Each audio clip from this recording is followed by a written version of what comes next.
খবর শুনছেন বাংলা বার্তা চ্যানেল থেকে। জানাবো আজকের বাছাই করা গুরুত্বপূর্ণ খবর। শুরুতেই আজকের হেডলাইন্স। হুমায়ুন নতুন দল গড়লে বাই শাসনিক হতে তৃণমূলের জিতবে বিজেপি, বললেন শুভেন্দু। ফর্ম বিলি করতে গিয়ে ব্রেন স্ট্রোকে মৃত্যু হলো কর্তব্যরত ভেলোর, উঠল অতিরিক্ত চাপের অভিযোগ। শুভেন্দু অধিকারীর মামলায় বিরাট নির্দেশ হাইকোর্টের, বিধানসভা ভোটের আগে বাড়ল স্বস্তি। শুধু রাজনীতি নয়, ক্রিকেট মাঠেও মমতা বন্দ্যোপাধ্যায় সেরা, ফাঁস হলো সেই গোপন কথা। মুসলিম খ্রিস্টানরাও আরএসএস এ যোগ দিতে পারেন, কোন শর্তে জানিয়ে দিলেন ভাগবত। দেশ থেকে তাড়াবে অতই সহজ, নিবিড় পরিমার্জন নিয়ে সুর চড়ালেন কেষ্ট। টিএমসি বিজেপি মমতাকে বাঁচাচ্ছেন, মোদী সাহস শিকার আশঙ্কিত সংঘের। প্রাথমিক নিয়োগে এজেন্ট হিসেবে কাজ করতেন, অবশেষে জামিন পেলেন পার্থ কনিষ্ঠ সন্তু গঙ্গোপাধ্যায়। মোদী সভায় হাজিরা দিলে এই 50 নম্বর ভুয়ো চিঠিতে তোলপাড়, আসল সত্য জানালো পিআইবি। মাত্র 2 মিনিট দেরিতেই শাস্তির মুখে রাহুল, দিতে হলো 10 বার ডন বৈঠক। আসছে বিস্তারিত খবরে। হুমায়ুন নতুন দল গড়লে বাই শাসনিক হতে তৃণমূলের জিতবে বিজেপি, বললেন শুভেন্দু। তৃণমূল থেকেও বিদ্রোহী হয়ে উঠেছেন হুমায়ুন কবির। নতুন দল ঘোষণা করার পর থেকেই নানা বিতর্কিত কথা বলে যাচ্ছেন তিনি। এবার তাকে নিজের মুখ খুললেন বিরোধী দলনেতা শুভেন্দু অধিকারী। শুভেন্দুর দাবি, হুমায়ুন কবির যদি নতুন রাজনৈতিক দল গঠন করে তাহলে তৃণমূলের ঘাঁটিতে বড় ধাক্কা খাবে দলটি। তার কথায় হুমায়ুন কবির চলে গেলে মুর্শিদাবাদের 22টি আসনে কংগ্রেস সিপিএম জোট আর বিজেপি জিতবে। তার এই মন্তব্য ঘিরে রাজনৈতিক মহলে তীব্র প্রতিক্রিয়া তৈরি হয়েছে। কংগ্রেস নেতা সৌম্য আইচ কটাক্ষ করে বলেছেন, মনে হচ্ছে শুভেন্দুবাবু তৃণমূল প্রেম ফের জেগে উঠেছে। তৃণমূলের ভালো মন্দ নিয়ে এখন উনি বিচার করছেন। ফর্ম বিলি করতে গিয়ে ব্রেন স্ট্রোকে মৃত্যু হলো কর্তব্যরত বিএলওর, উঠল অতিরিক্ত চাপের অভিযোগ। নির্বাচন কমিশনের নির্দেশে শুরু হওয়া ভোটার তালিকার নিবিড় সংশোধন এসআইআর কাজের অংশ হিসেবে বাড়ি বাড়ি ফর্ম বিলি করতে গিয়ে মর্মান্তিক পরিণতি ঘটল এক বিএলও। এনুমারেশন ফর্ম বিতরণের সময় আচমকায় ব্রেন স্ট্রোকে আক্রান্ত হয়ে মৃত্যু হয়েছে নমিতা হাসদার। পূর্ব বর্ধমানের মেমারি থানার অন্তর্গত এলাকায় শনিবার দিনের বেলায় এই দুর্ভাগ্যজনক ঘটনা ঘটে। এই রাতেই হাসপাতালে শেষ নিঃশ্বাস ত্যাগ করেন। শুভেন্দু অধিকারীর মামলায় বিরাট নির্দেশ হাইকোর্টের, বিধানসভা ভোটের আগে বাড়ল স্বস্তি। বিধানসভা ভোটের আবহে রাজ্যের বিরোধী দলনেতা তথা বিধায়ক শুভেন্দু অধিকারীকে স্বস্তি দিল হাইকোর্ট। কোলাঘাটে বিরোধী দলনেতার অফিসে পুলিশ অভিযান মামলায় বড় রায় কলকাতা হাইকোর্টের। এই দিন সেই মামলায় রক্ষা কবচের সময়সীমা বাড়ালো রাজ্যের সর্বোচ্চ আদালত। লোকসভা ভোটের সময় শুভেন্দুর কোলাঘাটের অফিসে চলছিল পুলিশি হানা, আর সেই সংক্রান্ত মামলায় আগে শুভেন্দু অধিকারীকে রক্ষা কবচ দিয়েছিল কলকাতা হাইকোর্ট। সোমবার সেই মামলা শুনানিতে বিচারপতির নির্দেশ, কোলাঘাট থানার করা শতপ্রণোদিত এফআইআর এর পরিপ্রেক্ষিতে কোনো পরীক্ষা করা যাবে না। শুভেন্দু অধিকারীর মামলায় বিরাট নির্দেশ হাইকোর্টের, বিধানসভা ভোটের আগে বাড়ল স্বস্তি। বিধানসভা ভোটের আবহে রাজ্যের বিরোধী দলনেতা তথা বিধায়ক শুভেন্দু অধিকারীকে স্বস্তি দিল হাইকোর্ট। কোলাঘাটে বিরোধী দলনেতার অফিসে পুলিশ মামলায় বড় রায় কলকাতা হাইকোর্টের। এই দিন সেই মামলায় রক্ষা কবচের সময়সীমা বাড়ালো রাজ্যের সর্বোচ্চ আদালত। হাইকোর্টে বড় সড় স্বস্তি শুভেন্দু। লোকসভা ভোটের সময় শুভেন্দুর কোলাঘাটের অফিসে চলেছিল পুলিশি হানা।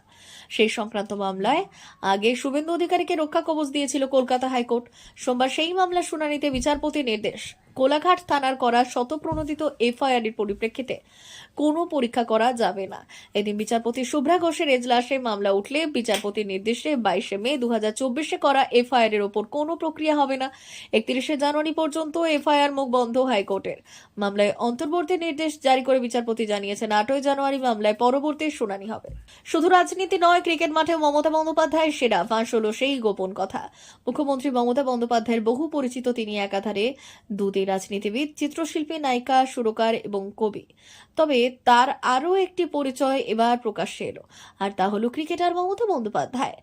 গত শনিবার বাংলার বিশ্বকাপ জয়ী ক্রিকেটার রিচা ঘোষকে সম্বর্ধনা দিতে গিয়ে ফাঁস হলো এই গোপন কথা। ক্রিকেট অ্যাসোসিয়েশন অব বেঙ্গলের এই অনুষ্ঠানে প্রধান অতিথি হিসেবে উপস্থিত ছিলেন মুখ্যমন্ত্রী।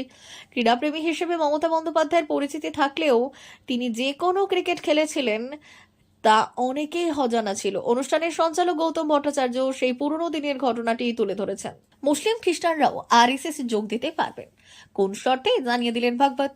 রাষ্ট্রীয় স্বয়ংসেবক সংঘের প্রধান মোহন ভাগবত রবিবার এক বড় ঘোষণা করে জানিয়েছেন যে মুসলিম ও খ্রিস্টান সহ সব ধর্মের মানুষই তাদের সংগঠনে যোগ দিতে পারবেন।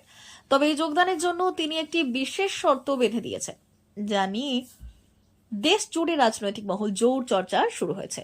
রবিবার আরএসএস এর একটি প্রশ্ন উত্তর পর্বে বক্তব্য রাখতে গিয়ে মোহন ভাগবত এই মন্তব্য করেছেন। মুসলিমদের কি আরএসএস করার সুযোগ দেওয়া হবে? এই প্রশ্নের উত্তরে সংঘ প্রধান তার অবস্থান স্পষ্ট করে দেন।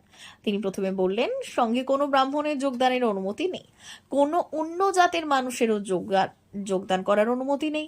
এরপরে নিজের মন্তব্য বিস্তারিত ব্যাখ্যা করে তিনি হিন্দু শব্দের সংজ্ঞা পরিষ্কার করেন। দেশ থেকে তাড়াবে অতই সহজ, নিবিড় পরিমার্জন নিয়ে সুর চড়ালেন কেষ্ট। ভোটার তালিকার নিবিড় পরিমার্জন নিয়ে সুর বদল বীরভূম জেলা কোর কমিটির আহ্বায়ক অনুব্রত মণ্ডলে। স্বভাব সিদ্ধ ভঙ্গিতেই তোপ দাগলেন তিনি। জেল খাটবেন কিন্তু দেশ থেকে বেরোবেন না, কড়া হুঁশিয়ারি কেষ্ট। রবিবার বীরভূমের লাভপুর বিধানসভার অন্তর্গত দ্বারকা অঞ্চলের আয়োজিত তৃণমূলের সভায় যোগ দিয়েছিলেন অনুব্রত। সেখান থেকে ভোটার তালিকার নিবিড় পরিমার্জন নিয়ে সুর চড়ালেন তিনি। কেষ্টমণ্ডলের দাবি, 1952 সালে যখন প্রথম ভোটার তালিকা তৈরি হয় তখন তাতে আমার দাদুর নাম ছিল, কিন্তু তারপরেও আমাদের ভোটার তালিকার জন্য ফর্ম ফিল আপ করতে হবে, আমরা ফর্ম ফিল আপ করব। একদিকে যখন দ্রুত গতিতে এগোচ্ছে ভোটার তালিকার নিবিড় পরিমার্জন প্রক্রিয়া, তখন তার সঙ্গেই চড়ছে রাজনৈতিক পারদ। সম্প্রতি বাংলায় এখনো পর্যন্ত এসআইআর আতঙ্কে মৃতদের পরিসংখ্যান তুলে ধরেছিলেন তৃণমূলের সর্বভারতীয় সাধারণ সম্পাদক অভিষেক বন্দ্যোপাধ্যায়। তবে দলে যখন এসআইআর নিয়ে থেকেছিল বেসুরে। টিএমসি বিজেপি মমতাকে বাঁচাচ্ছেন মোদী সহ শিকার আশঙ্কিত সংঘে। মমতা ব্যানার্জি সহ তৃণমূলকে রক্ষা করেছেন নরেন্দ্র মোদী। অমিত শাহ প্রবন্ধ লিখে তা স্বীকার করল রাষ্ট্রীয় স্বয়ংসেবক সংঘ আরএসএস দক্ষিণবঙ্গ প্রান্তের সহ প্রচার প্রমুখ শিবেন্দু ত্রিপাঠী। দীর্ঘদিনের স্বয়ংসেবক বাংলা ভাষায় প্রকাশিত সংঘের মুখপত্রের গত 3রা নভেম্বর সংখ্যায় একটি প্রবন্ধ প্রকাশিত হয়েছে ত্রিপাঠীর। শিরোনাম, পশ্চিমবঙ্গকে রক্ষার দায় কার, শুধু বাঙালি হিন্দুর নাকি ভারত সরকারের? প্রাথমিক নিয়োগে এজেন্ট হিসেবে কাজ করতেন, অবশেষে জামিন পেলেন পার্থ ঘনিষ্ঠ সন্তু গঙ্গোপাধ্যায়। প্রাথমিক দুর্নীতি মামলায় কলকাতা হাইকোর্ট থেকে জামিন পেলেন সন্তু গঙ্গোপাধ্যায়। সোমবার শর্ত সাপেক্ষে জামিন মঞ্জুর করলেন বিচারপতি শুভ্রা ঘোষ। 5 লক্ষ টাকার ব্যক্তিগত বন্ডে এই জামিন মঞ্জুর হয়েছে বলে জানা যায়। ধৃত প্রাক্তন শিক্ষামন্ত্রী পার্থ চট্টোপাধ্যায় জেল মুক্তির আগেই জামিন পেয়ে গেলেন সাব এজেন্ট সন্তু গঙ্গোপাধ্যায়। অভিযোগ, প্রাথমিক নিয়োগে সন্তু এজেন্ট হিসেবে কাজ করত, আর এর আগে সন্তু গঙ্গোপাধ্যায়ের বাড়িতে তল্লাশি চালানো হয়। তাকে ডেকে পাঠিয়ে জিজ্ঞাসাবাদ করেছিল সিবিআই। প্রাথমিক নিয়োগ দুর্নীতি তদন্তে অয়নশীলকে ইডির জেরার সময় প্রথম উঠে এসেছিল সন্তুর নাম। সন্তুর বিরুদ্ধে কোটি কোটি টাকা লেনদেনের অভিযোগ এনেছিল ইডি। অয়নশীলকে জিজ্ঞাসাবাদ করে সন্তুর ব্যাপারে একাধিক তথ্য আসে সিবিআইয়ের হাতে। তারপরে সন্তু গঙ্গোপাধ্যায় গ্রেপ্তার করে সিবিআই।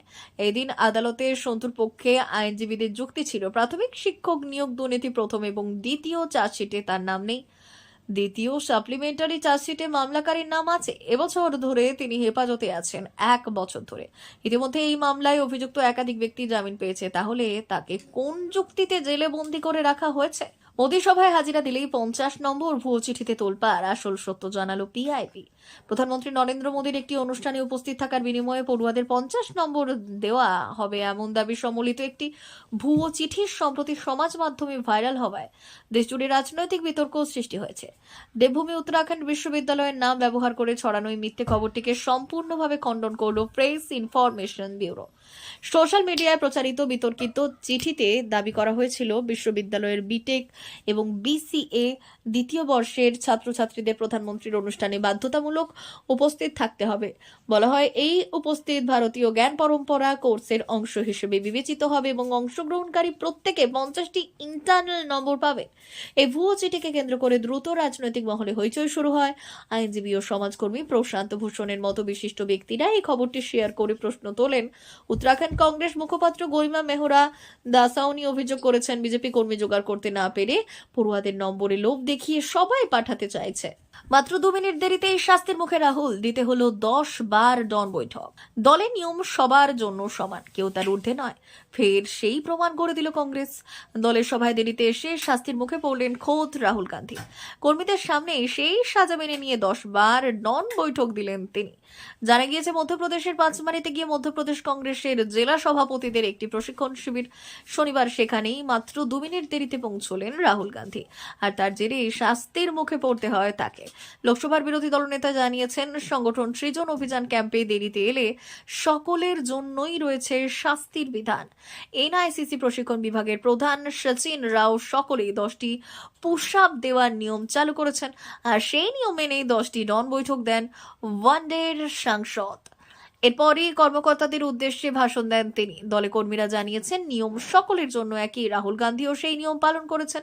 রবিবারই ছিল বিহারের শেষ প্রচারের দিন। প্রধানমন্ত্রী নরেন্দ্র মোদী, স্বরাষ্ট্রমন্ত্রী অমিত শাহ, প্রতিরক্ষা মন্ত্রী রাজনাথ সিংকে শুরু করে বিজেপির ছোট বড় প্রায় সব নেতাই বিহারের প্রচারে প্রাণপাত করেছেন। প্রিয় দর্শক, এখনকার মতো খবর এই পর্যন্তই। ধন্যবাদ।